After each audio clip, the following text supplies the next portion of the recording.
Қытайда өткен жыл сайынғы бүкіл әлемдік бокс кеңесі конвенциясында қазақстандық кәсіпқой боксшы Геннадий Головкинға WBC сыйлығы табысталды. Дәл осындай сыйға украиналық боксшы Виктор Постол, швед Баду Джек, мексикалық Хулио Цезар Чавес ие болды. Еске салсақ, Головкин қазіргі кезде Мигель Котто елгететін WBC титулына негізгі үміткер. Айта кетейік, пуэрто-рикалық боксшы Котто 21 қарашада Лас-Вегаста чемпиондық атағын мексикалық боксшы Сауль Альвареске қарсы жекпе-жекте қорғайтын болады.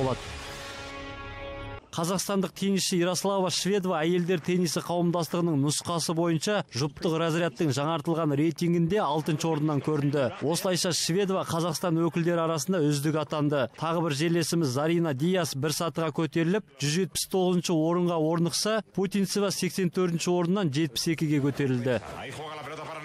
Құрлықтық хоккей лигасында қазан айының ең үздік шабуылшысы атағын елордалық Барыс хоккей клубының ойыншысы Найджел Доус алды. Доус өткен айда 13 матч өткізіп, өз еншісіне 12 шайба жазған. Ол Барыстың 2 ойынындағы жеңісіне тікелей қатысы бар. Сондай-ақ астаналық клубтың хоккейшісі 6 нәтижелі пас беріп көзге түскен.